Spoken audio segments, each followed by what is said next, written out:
Hello, fellow journeyers of Gnosis. I'm your host, Phillip J. Watt. This is the Redesigning Society podcast, and welcome back. Today's guest is Miguel Conner. And for those who aren't familiar with Miguel's work, he created the website, thegodabovegod.com, as well as his AM Bite Gnostic Radio podcast, which is a very popular podcast on Gnosticism, all things related to the journey of Gnosis and experiencing the truth and the magic of life. So it's such a pleasure to have Miguel on this podcast today, because I really haven't spoken about Gnosticism to any great degree in any of my podcasts or any of my work. It's been a very personal journey and connection to myself, but I just really haven't given that time to it. So I'm very excited about today's interview. Miguel describes himself as a professional storyteller, a garage philosopher, and a hedge historian. And his life quest is to take audiences from ancient connections to a modern meaning. And we'll definitely be talking about that a little bit later. He is the author of several books. Voices of Gnosticism is one. Other Voices of Gnosticism is another. The Dark Instinct trilogy, as well as The Executioner's Daughter. And as I mentioned, he runs the Aeons Bite Gnostic Radio podcast. I'll spell that just in case those who, if I'm not pronouncing it the best for people with my Aussie accent, but AEONBYTE Gnostic Radio, and I'm a big fan of it. I listen to it as regular as I can, and I do recommend people get onto that podcast. Welcome, Miguel. Thanks for having me on, Phil. It's a great honor to be here. Thank you very much, mate. No, the pleasure is absolutely all mine.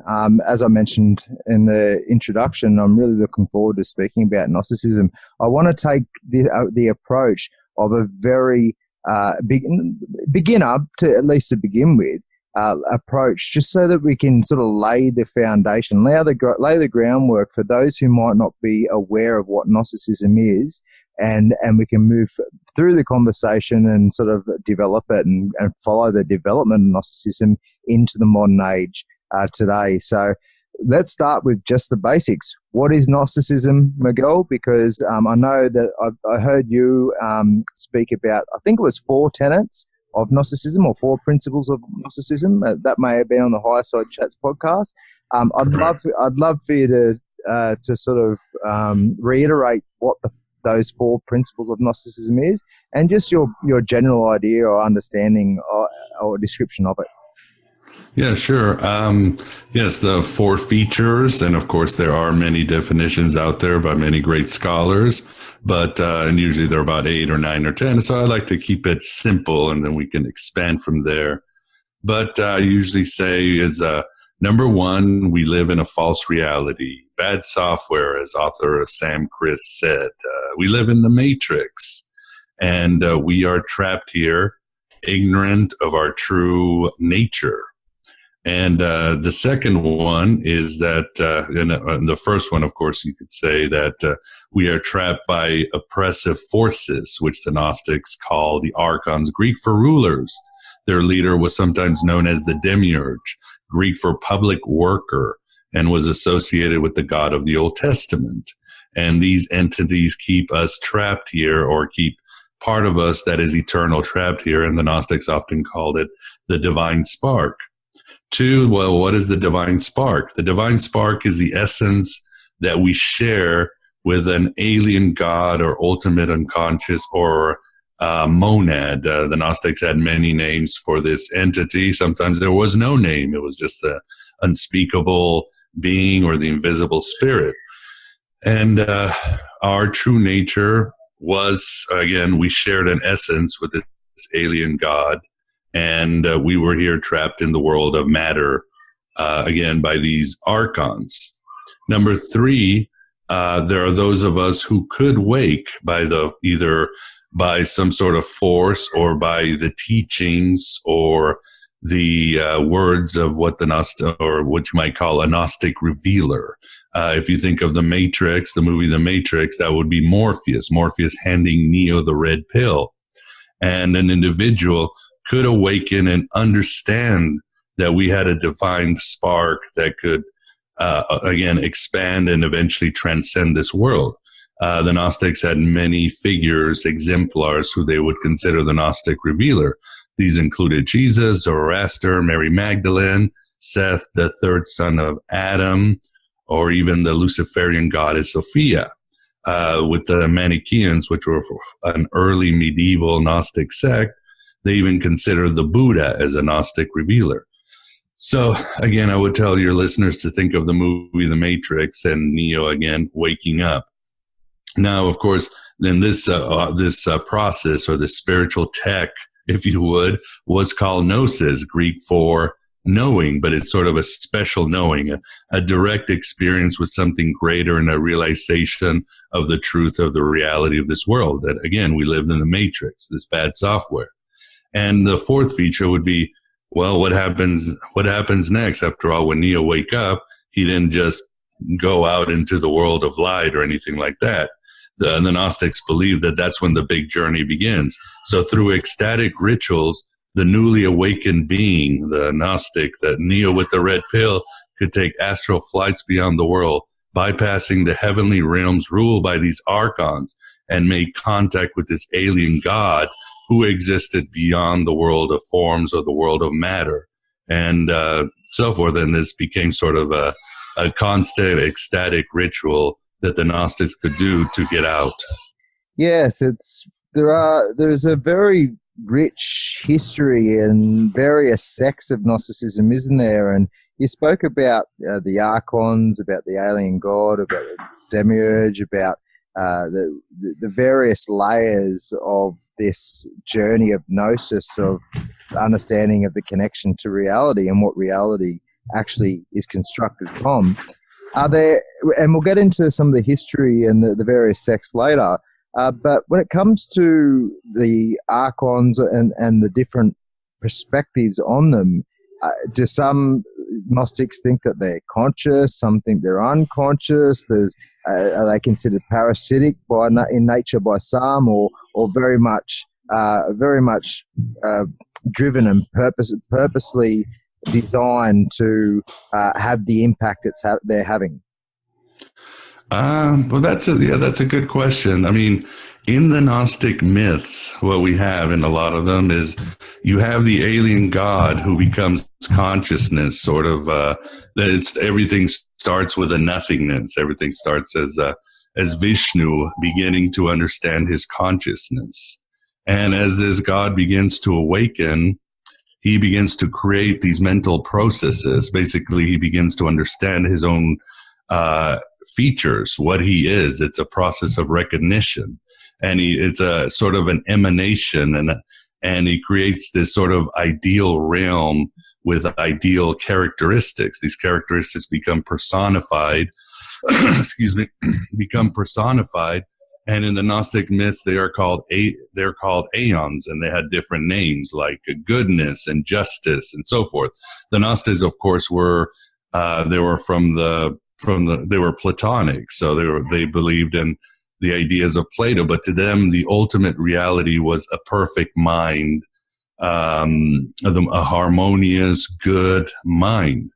And in their myths, in many of their myths, there is a problem. There is a blurb or a disturbance. Something goes terribly wrong, or even in some Gnostic sects, it was just meant to happen. In some of their myths, I mean, perfection had to understand imperfection, and it had to understand the darker things.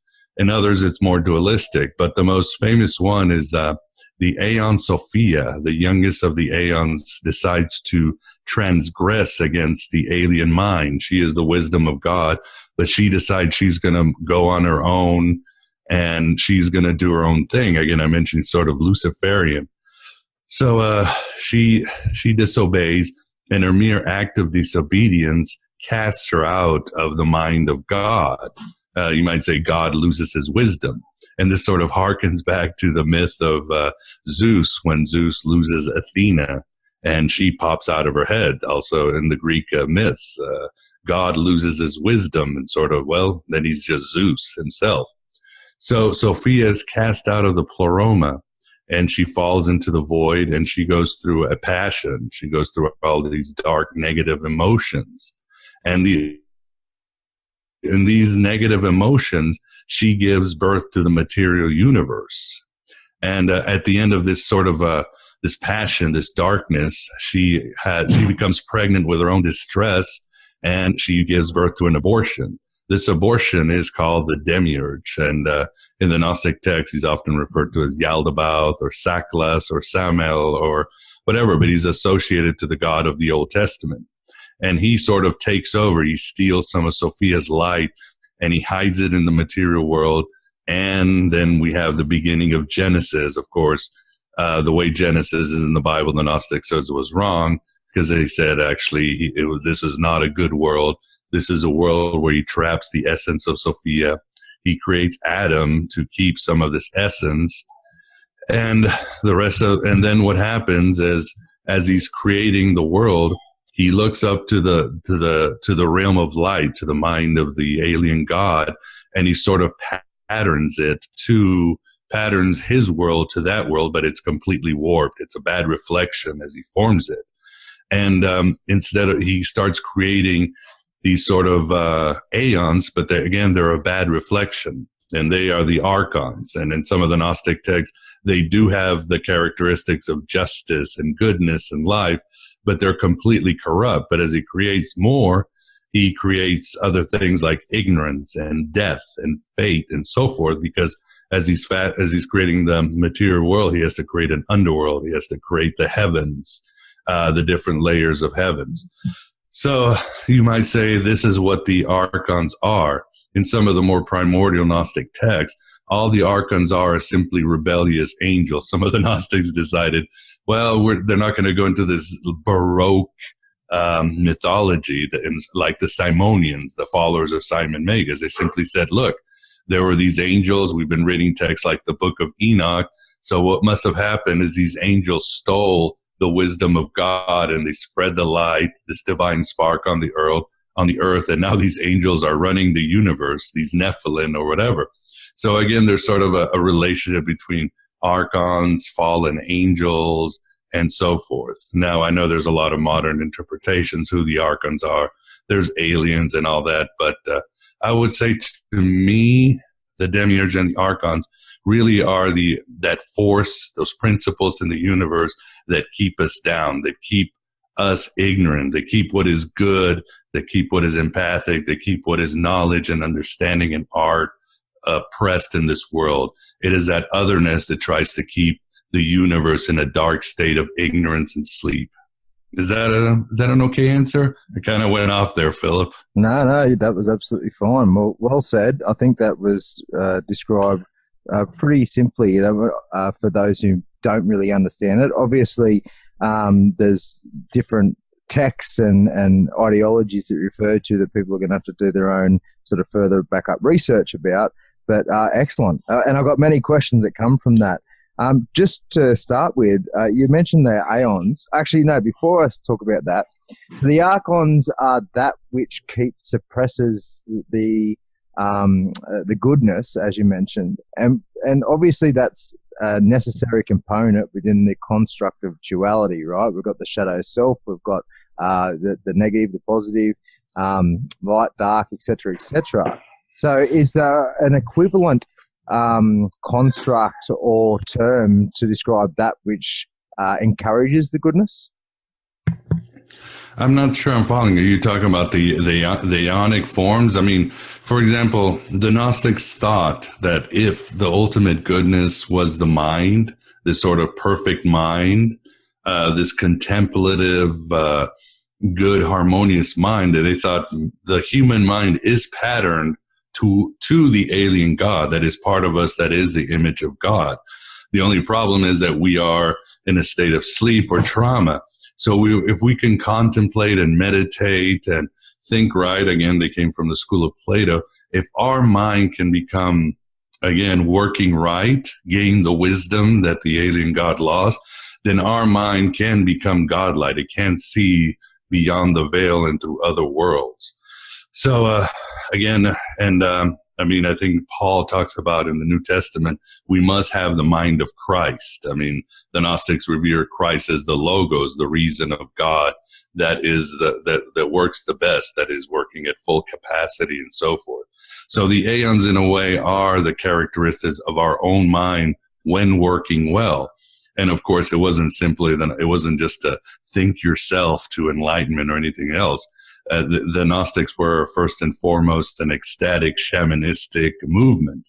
They believed in sort of out of body experiences that could travel to other worlds. And they also believe in deep contemplation, to go inside our inner worlds, to go deep into our minds, to find our own traumas and fix our own mind so that our mind could work and heal and become a reflection of the alien God.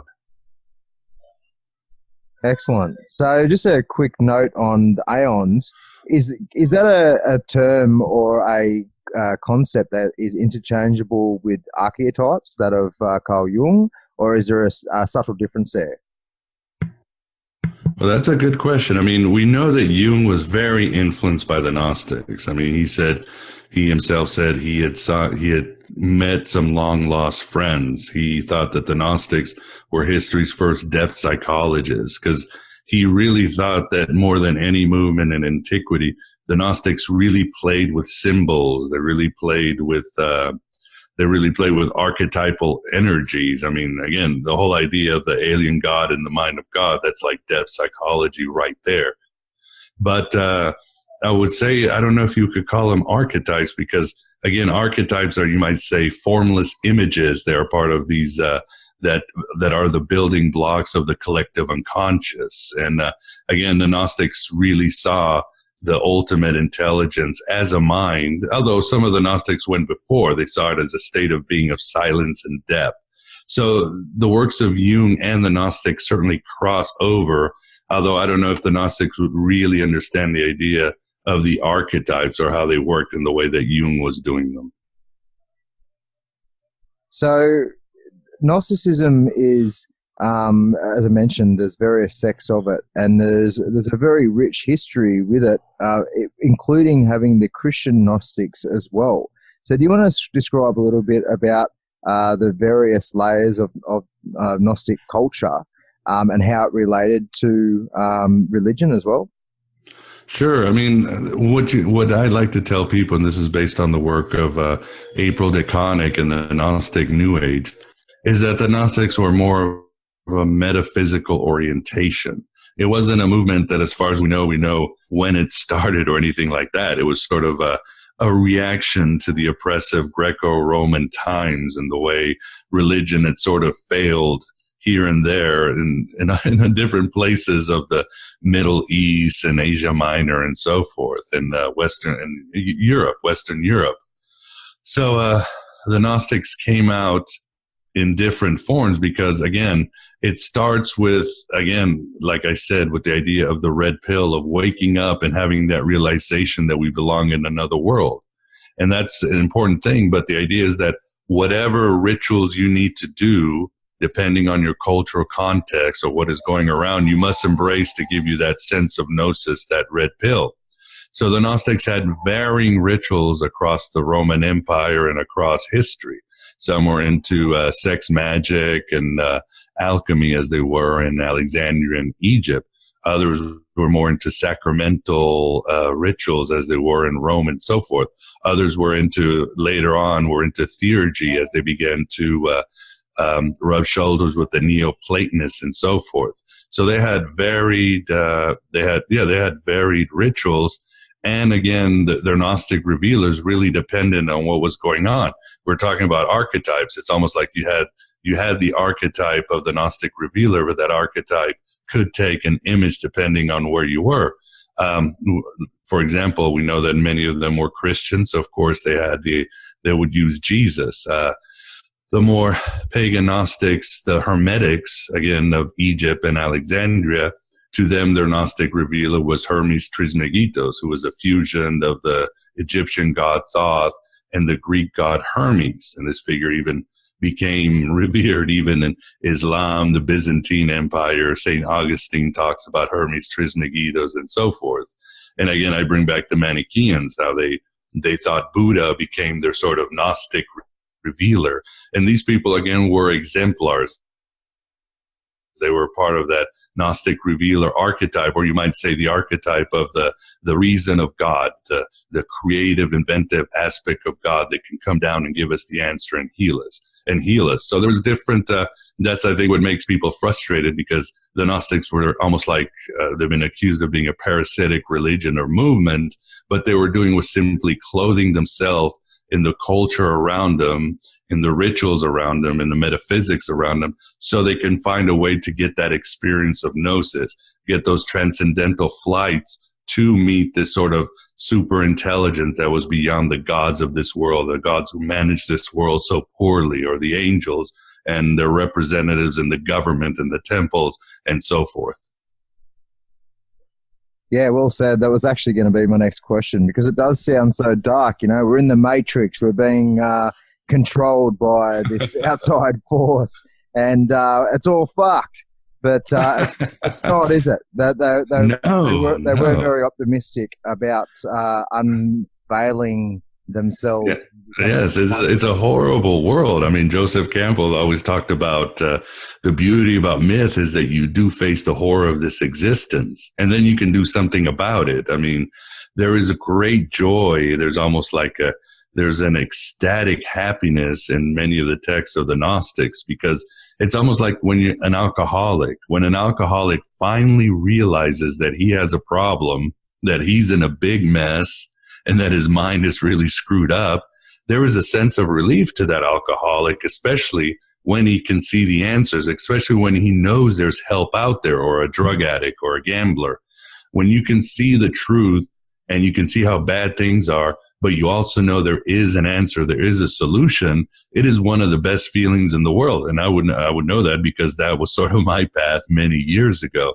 So that's what you could say about the Gnostics. They really saw the world as something horrible, something ruled by these demonic beings called the Archons, and they felt an amazing compassion towards other people who were trapped, who were asleep, other beings that were, again, oppressed in this universe, and they wanted to help them out, and they wanted to help others awaken and sort of make contact with this alien god. And in some of the texts, it's more of a restorative thing, where the entire universe gets restored. And even in some of the Gnostic sects, like the Valentinians, even the demiurge and his archons become redeemed. They are allowed to go back into the source.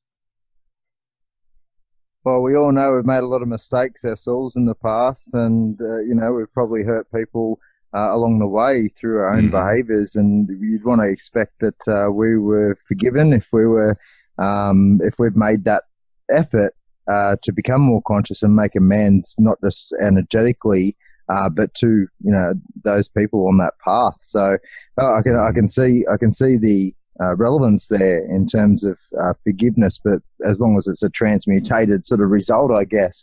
But it's not hard to see that we do live in a corrupt world. I mean, as above, so below, right? We've got a scam, a total scam of the system. Money supply is being stolen.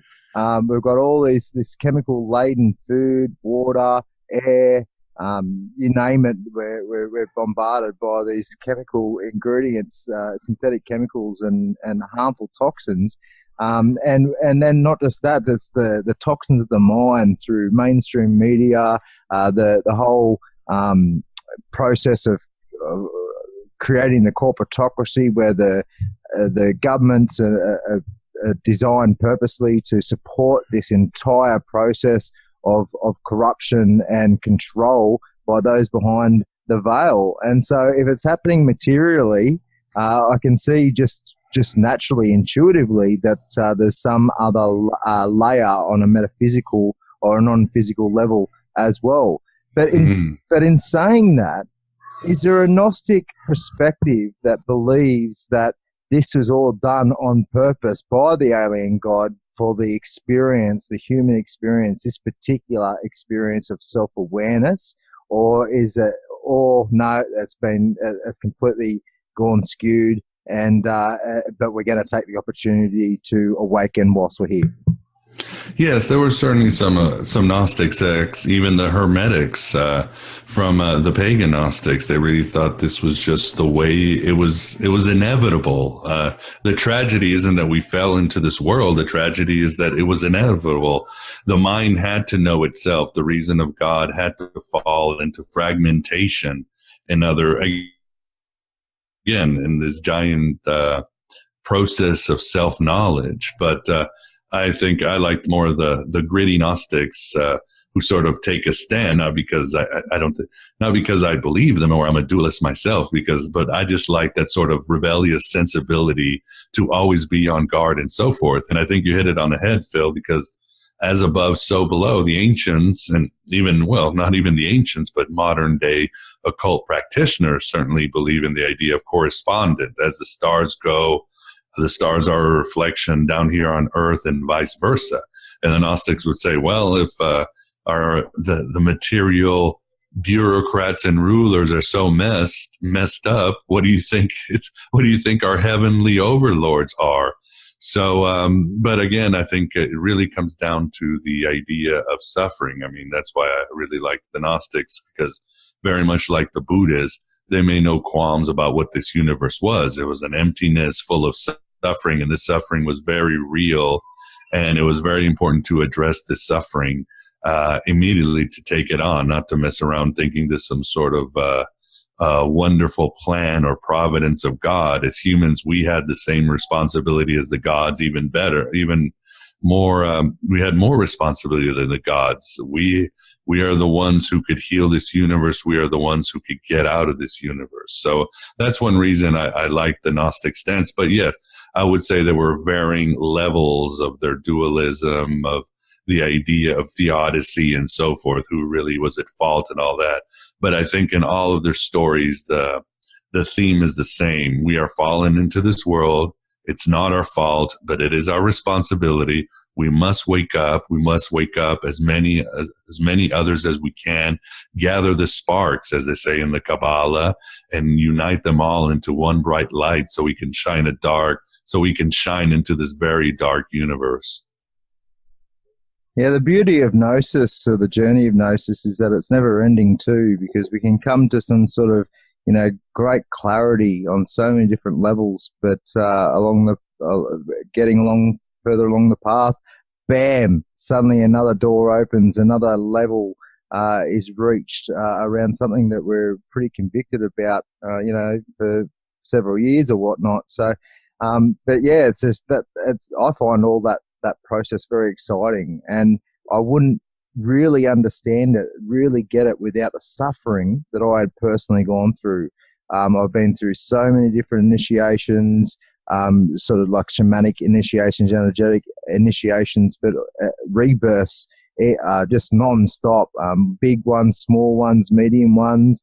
I've really, the response to what happens in our lives, the suffering that is inflicted upon us, is where we've got control. But at the end of the day, how it unfolds really isn't something that's only purely created by us, certainly not on a conscious level at least. And how we respond to it will determine how far we expand our mind, expand our consciousness through that journey of Gnosis.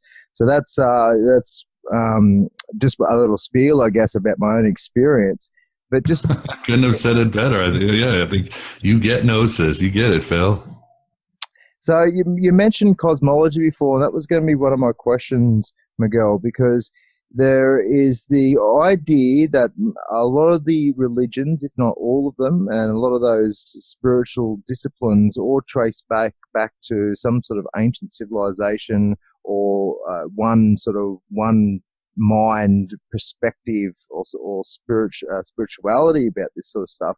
So is Gnosticism connected astrologically or cosmologically, or is there a basis for that in the Gnostic journey?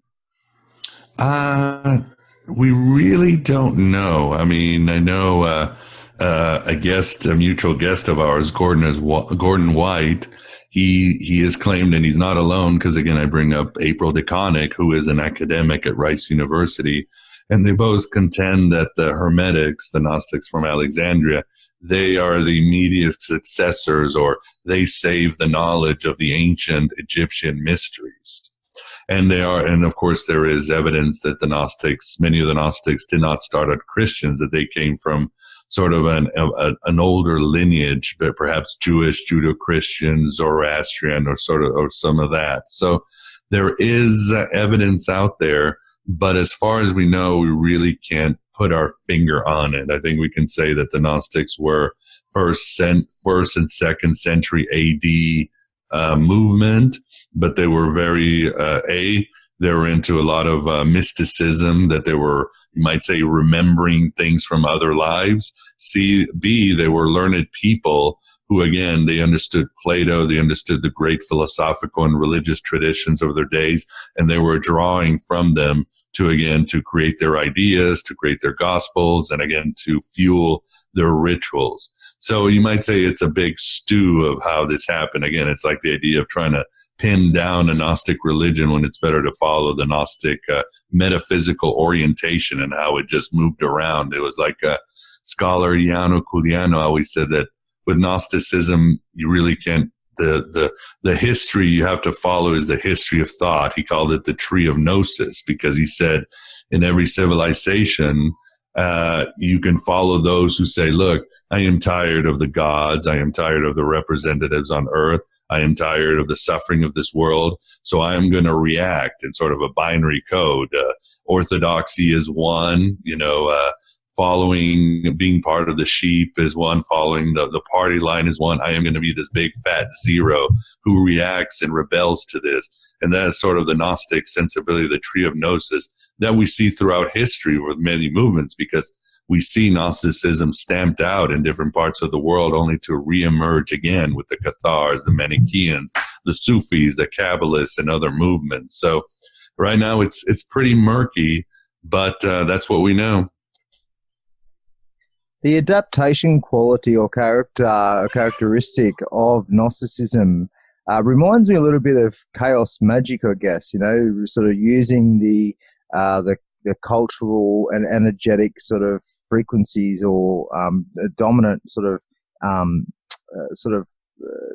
energies of the time, and really utilizing what's around you to experience gnosis through that lens. Is that fair to say? I think that's a very good point you're making. I think the Gnostics could easily be the chaos magicians of their time. Anyway, yeah, I think you hit it on the head. The Gnostics could be the original chaos magicians, because obviously a chaos magician must know the different traditions, and the chaos magician must draw from it to create his own results, his own magic, his own art. And that would certainly be the Gnostic sensibility, pretty much in a nutshell.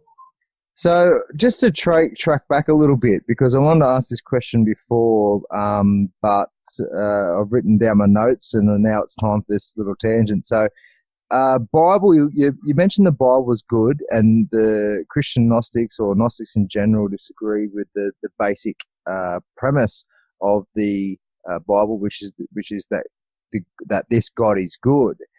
Do you think that was designed on purpose by those material handlers of the day?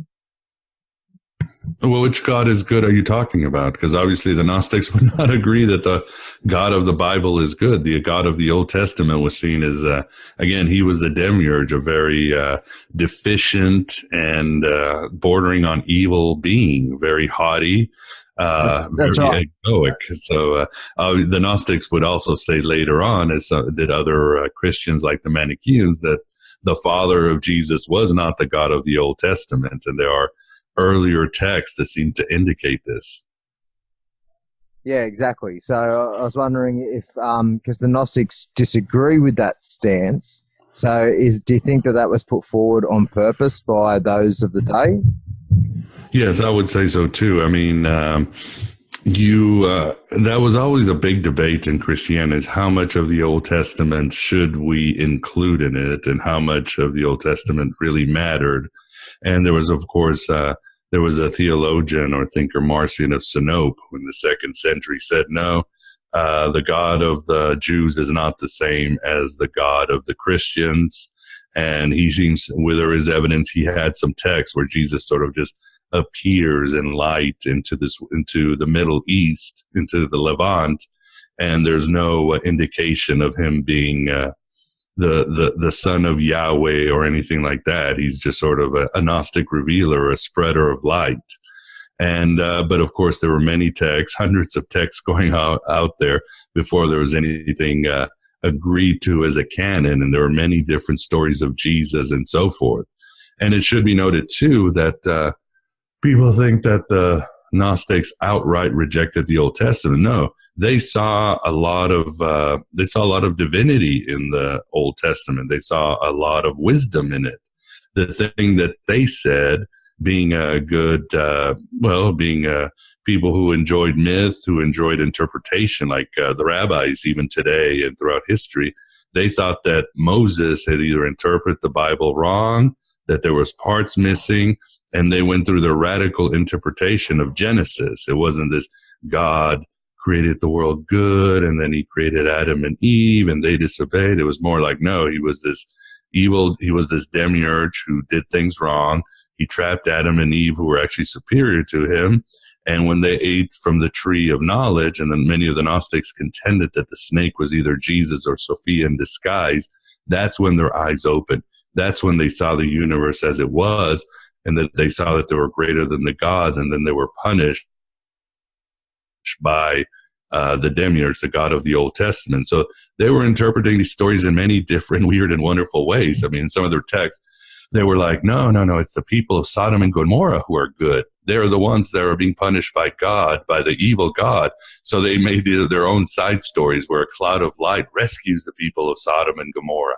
In other stories, they saw Noah as this terrible representative of the demiurge, and they created stories where Noah was fooled and so forth. And the righteous, the real Gnostics didn't die in the flood, and only the sort of asleep, dim-witted people survived on the ark.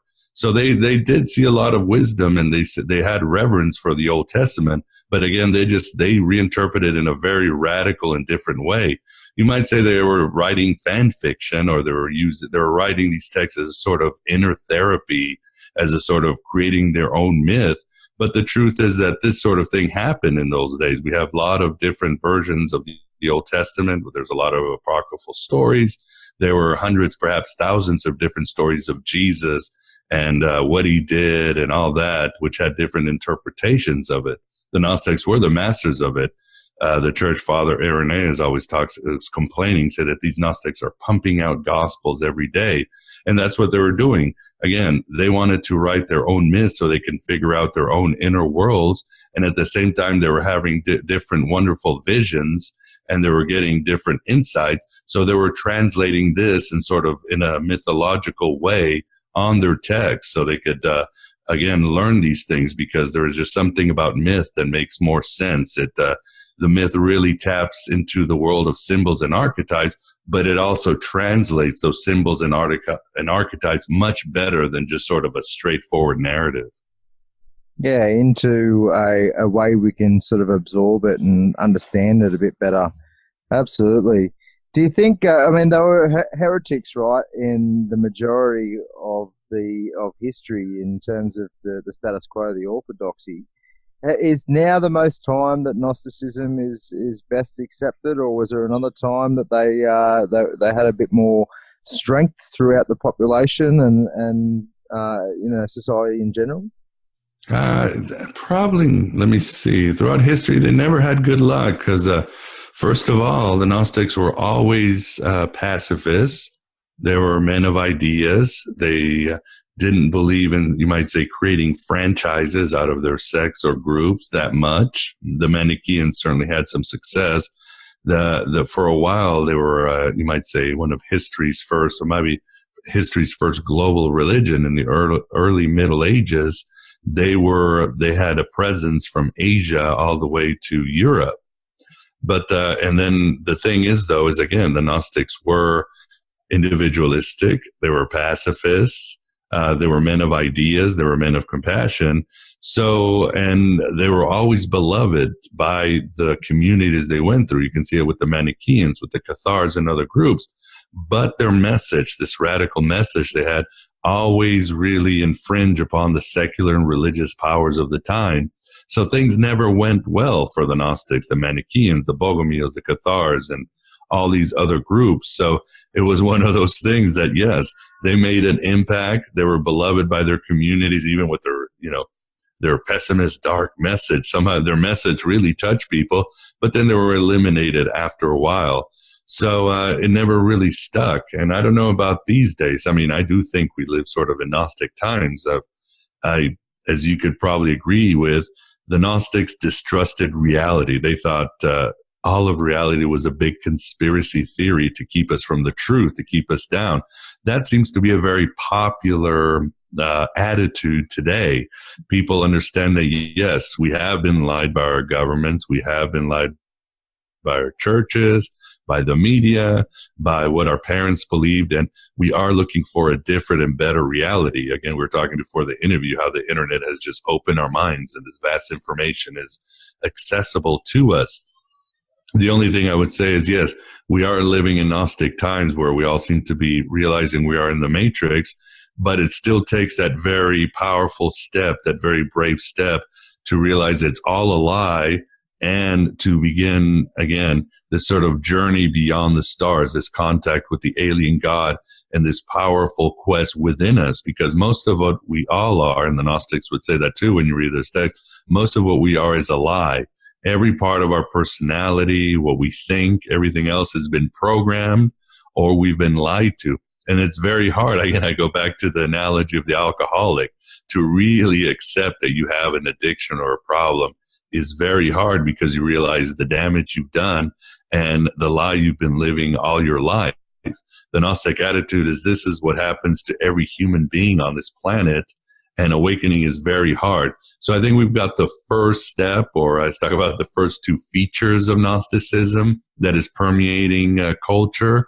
But the third and the fourth, the idea of gnosis and waking up and really expressing ourselves, going beyond the world and going within us, that's still missing. But I think more than ever today, in a way, yes, Gnosticism is certainly more accepted, even if people don't know it. There's definitely a very powerful Gnostic thrust across civilization. I mean, that's the reason why such movie as The Matrix, The Truman Show, shows like Westworld or Mr. Robot are very popular today, why they have become, maybe you might call our great modern myths today, because the Gnostic idea really resonates with us today, now that humanity has become educated about how we've been lied to by the gods and the representatives on earth for most of human history. Yeah, I wanted to get into Gnostic movies and books and whatnot a little bit later. That was a good introduction to that. But absolutely, it's my personal experience has been one of there's something, a core energy, call it a soul, call it an energetic blueprint. I don't know what the fuck I want to call it, but at the end of the day, there's something at the core driving my experience, and it's where I was born, what time I was born in, parents, all the rest of it. Then all these natural destinies that unfolded from that pie of information and energy. And then through that process, I became more conscious, and then started to connect with my subconscious, and connect with that driving force to my actual experience. And for many years, I was just like, yeah, well, that's just, I'm just creating this myself. But then as you move on, you look at these sorts of perspectives and start incorporating the forced implication of you in this, of that experience in you, if that makes sense. I don't know if I described that properly, but there being an outside force at least contributing. And so through that whole process, it's I don't really know. I feel I'm intuitively going to say I feel that I chose to be here, not that I am trapped here. That is the dominant sort of energy that comes through my experience. But I'm certainly more open to change. And if I feel like over time that I'm actually feeling trapped, I've got to be honest with myself and deal with that. But for the time being, nope, Miguel, I chose to be here, and that's that. Well, there you go. That you've made the choice and what you're going to choose. So there you go. I would obviously I would take a different stand that we are trapped and we have very little free will when it comes down to it. But I think we both agree there is part of us that is amazing, and this world, the Gnostics will agree, this world is it's sown with amazing light, and there's amazing wonder everywhere. It's the darkness that keeps getting a pass throughout history. And the Gnostics would say maybe it's time to take a stance for once instead of being kicked around by the powers and principalities of this universe. Yeah, no, absolutely. The darkness is more skewed. But as we were talking about in general, if you look at the social system and you look how it's operated, and you look at the consequences and implications on society and individuals because of it, we can tell the darkness, as you mentioned, freedom is very, very limited for most people. You can empower yourself, you can advance yourself, you can develop yourself to the point where you sort of step up through the layers of the matrix or out of the matrix. But ultimately, we're still here. We are trapped, regardless of if we chose to trap ourselves or not. And that's the beauty of these sorts of discussions. We can have sort of differing perspectives on it, even though there's a consistency that permeates, our experience. So, I don't know where I was going with that one. Let's go to philosophy, the philosophy of reality, because you talked about Gnosticism, believing we come from the mind of God, and that sort of indicates a idealism sort of construct or perspective on the actual nature of reality. So and then obviously, as you mentioned previously, we know we've both been speaking with Gordon White, and there are many others who are strong advocates for animism or a form of animism.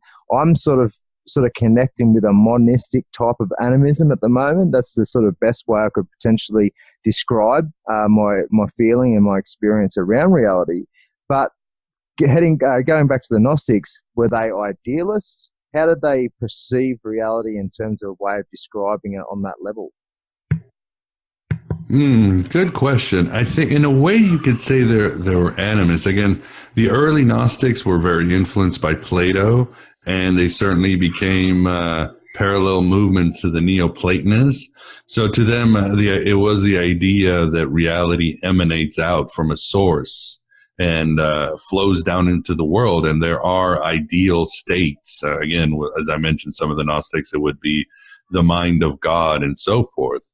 But in a way, it becomes, you might say, animus once you get into the world, because the Gnostics thought that everything not was alive, but everything in a way was conscious. I mean, there was light in everything. The sparks of Sophia had fallen into this world and needed to be gathered. The Manichaeans even took it further, because they thought that everything had a spark of the divine. The Mani, the founder of the Manichaeans, said that a rock is simply bottled light. He thought he was quoted as saying, God is in every blade of grass. They would pray to trees. They would pray to animals. They thought animals were as divine as humans. In fact, Mani even said that the most irredeemable life form in this universe was humanity. We were the most asleep of all the sentient beings in this universe. But to the Manichaeans and other groups, everything was endowed with the divine spark. So everything was alive. Everything was conscious. The difference, of course, is that where they would break away from sort of the more pantheistic movements is that, yes, there is light in everything, but there is also a dark side. There is darkness that is trapping it. Everything is in a state of suffering and distress, even if everything is divine in itself. So that's where you might say the dualist comes in. Everything is beauty, but there's also pain with that beauty, and that pain is not an illusion. That suffering is not an illusion, and it's important to help that light be released or expand within every sentient being. Yeah, really well said. I like that. It is that nature of this dualistic nature does give us the opportunity for choice, really, because no, yes, up, down, left, right, etc., etc. But as mentioned before, it is skewed terribly. But again, in the preview, we were talking about how beautiful and magical and reverent this world can be if we expand ourselves to experience it like that. So for those who are still locked into a serious state of suffering, much of which is, from my own experience, was self-inflicted, and I had to face that fact that I was abusing myself on many mental and emotional levels, and especially philosophical levels. But once I realized that, I did the right thing and tried to emancipate myself from my own bullshit and lived. Yeah, the biggest demiurge is our ego. That's the biggest demiurge in this universe. Yes, well, again, the ego is just a sense of self and identity. So we're either have an expanded, sort of developed ego that takes care of itself, or we don't. So I just want to move on to the simulation theory, because you talked about chaos. We talked about chaos magic. We talked about Gnostics adapting to their various circumstances and cultures and traditions, etc., the time period they're in. Do you think the simulation theory is exactly that, because we're going to have the computing power to create a virtual reality, in the near future that looks very much like this? Do you think that's in response to because we're hit that digital age, that the simulation theory is a reflection of that? Yeah, I would say so. I mean, I think that's the mythology of our day. That's how we express it. But in a way, the simulation theory, that's right from the Matrix, and that is right from the ancient Gnostic text 2,000 years ago, who said that the matter was, again, this sort of flawed synthetic construct that is keeping us down inside, keeping us trapped. I mean, it's interesting. You've got even Elon Musk saying that this world is probably a simulation. It probably is a computer simulation. Again, we are using the language of our times, what we understand, but I think they're closer to the truth than they could believe. I personally believe that, and it seems civilization is catching up. Again, I keep talking about, it's almost like the world is starting to catch up to the Gnostic sensibility, what the Gnostics were warning about 2,000 years ago. And it's not even niche or controversial anymore. You've got big thinkers having this attitude of how we are trapped in a simulation, or we are in a simulation. I mean, I don't know how you can say we aren't trapped, because if we don't know about it, it doesn't matter how beautiful it is, we don't have freedom. I mean, that's the whole idea of the Gnostic idea of Adam and Eve being given the tree of knowledge by the serpent. It doesn't matter if they're in paradise, if they're in a wonderful place, this little zoo, they were still not free. I mean, that's the one thing about the Gnostic text, beyond this great joy when they understand things, when they see the world as it is, no matter how bad or good it is, you might take it. They wanted freedom. They wanted the knowledge of what this universe and what they were, and they wanted a freedom to be able to do something about it. So the simulation thing still plays into the Gnostics. Again, it doesn't matter. The point is that we are here not because we decided or chose to. We are here because some sort of entity created a computer-generated world around us, and that's not really nice. I don't care if you give a lion a nice giant cage, he's still a lion trapped in a cage. Yeah. Alternatively, we could be sitting around playing video games and just laughing at ourselves, being so unconscious about what's going on. Then we should be mad at, okay, let's say we put ourselves in here. We're playing a video game with ourselves. What right do I have to make myself forget? I mean, I always thought that reincarnation and all that was probably worse than hell. I mean, eternal forgetfulness, that's a form of abuse. I mean, that's like gaslighting the universe, gaslighting your own soul. I mean, it's inhumane. It's brutish. So either way, I hate to say it, but it's not right, because sentient beings should know where they are and where they're going. We don't want to be just nice sheep in a cage or playing trickster God with ourselves. Yeah. I love that we can bring a little bit of humor to it. You've got to laugh at this crazy, mad, magical. Oh, you have to. Yes. But yeah, look, I may as well do a quick plug too for my book. I've called it The Simulation, and it is a journey of Gnosis. It is a subtle discussion on the Gnostic journey, but also, and I don't necessarily advocate the theory of the simulation theory, but in an infinite number of timelines or frequencies are possible, and therefore, even contradicting ideas might very well exist in this wish-wash of energy and information that we call reality. So that'll be coming out in late 2017, hopefully late 2017 or early 2018. All right, let's just track back, and I know it's late there, Miguel, so thank you so much for your time. We're almost at the end of the hour, but let's talk just quickly about Gnostic movies, Gnostic books that you would recommend people to watch. You've mentioned The Matrix, The Truman Show. There's Gordon White talks about Dude, Where's My Car being a Gnostic movie. Yeah, that's a good one, yes. What a fucking classic. Back in the day, I've seen that probably 20 times and never once back in the day did I pick up on that. But are there any others? V for Vendetta, obviously. Right. There are so many different movies and books and plays that sort of explore the Gnostic journey. So let's discuss that for a short tick. Oh, God, there's so many. I mean, you can even talk about Logan's Run back in the 70s. I mean, this stuff is out there and it is popular. I mean, what surprised some, I always tell people watch the Lego movie. That's a very Gnostic movie because the character has forgotten who he is and he's trapped by a demiurge who wants to control the Lego world. How good is that movie, too? I picked up on that straight away when I watched it. Such a good movie. Yes, that's a good movie. Of course, there's the classic ones like The Matrix, Dark City. I mean, Dark City is so obvious. The Truman Show. I keep mentioning recently. I haven't seen it yet. Obviously, I haven't seen it. I just haven't had time. But I hear the movie Mother is extremely Gnostic. But I'll have to check it out once it comes out on video or streaming. There's a movie that came out recently called an Irish flick called A Dark Song, which is very occult, but I see a lot of Gnostic themes in it too. And it even talks about Gnosticism being part of the ritual itself that they're doing. But it's, so that's another good one. I like the TV show again, Mr. Robot, Westworld. I keep mentioning that, but that really struck me as a obviously Gnostic narrative. And of course, even the old Yul Brynner one is very Gnostic too.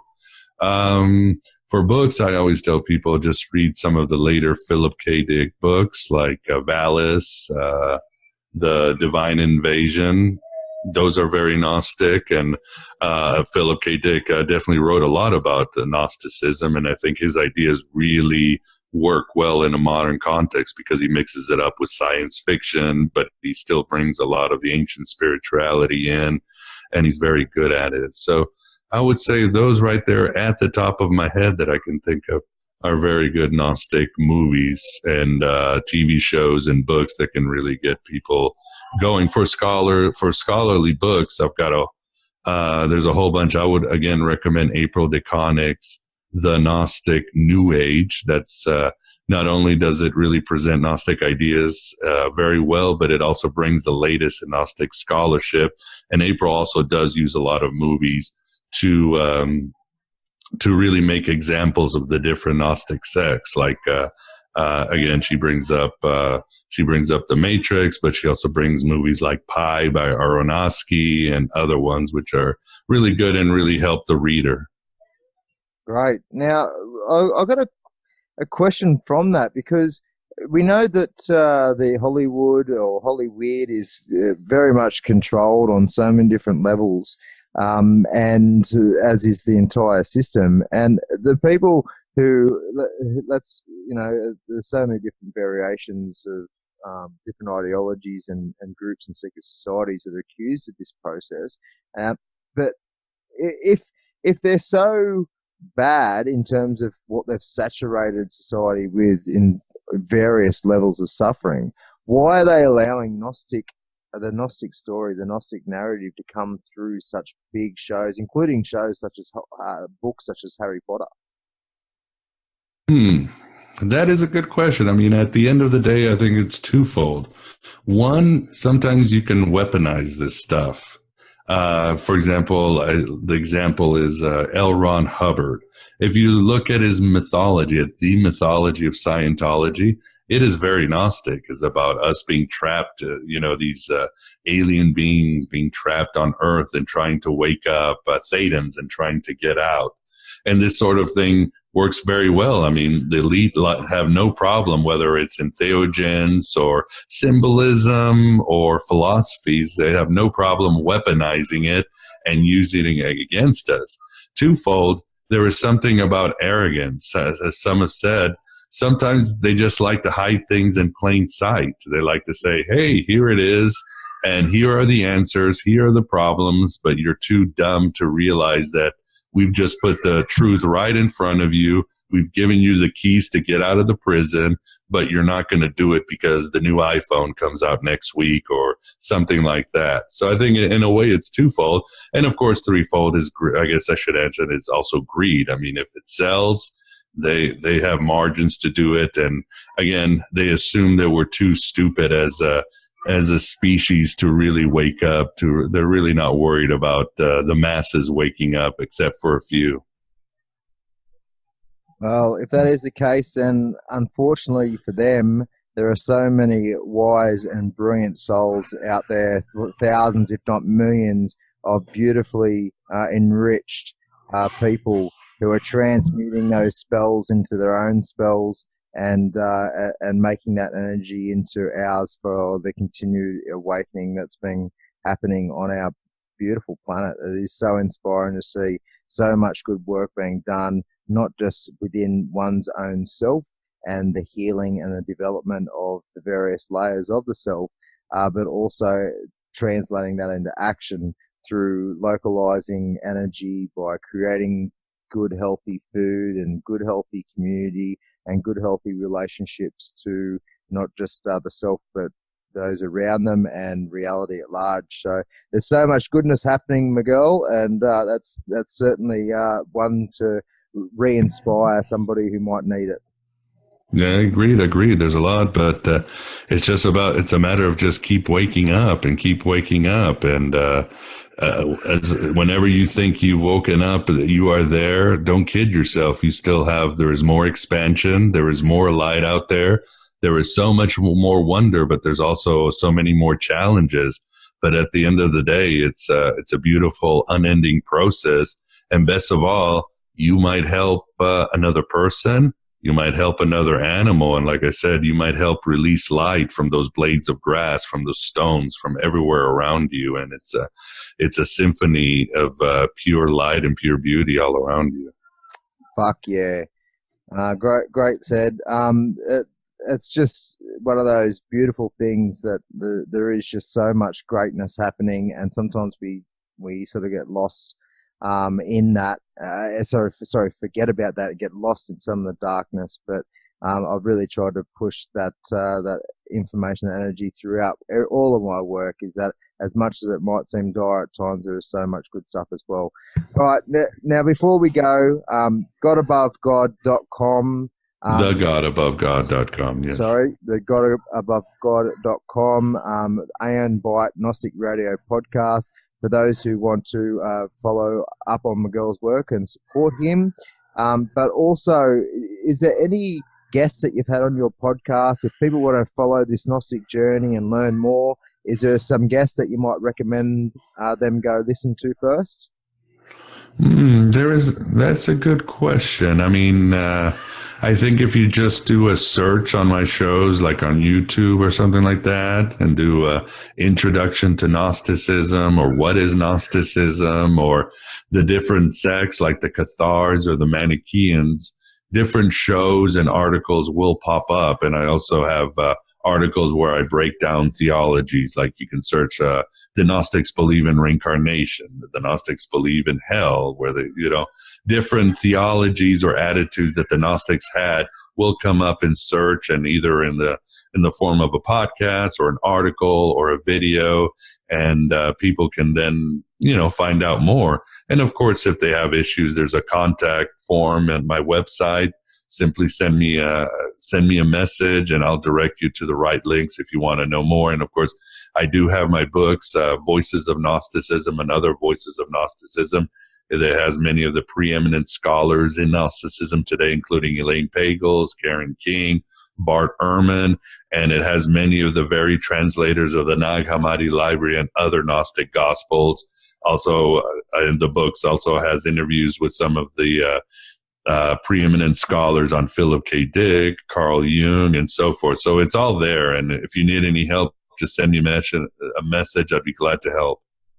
Thank you so much, Miguel. It's probably time to put those little alien gods / demiurges to bed. And thank you so much for spending this time with me on the Redesigning Society podcast. Thank you very much for that. I really enjoyed it. And again, thank you very much. It was a great time. Great. I look forward to doing it again sometime soon. Likewise. Thank you so much. Bye, Miguel. Bye.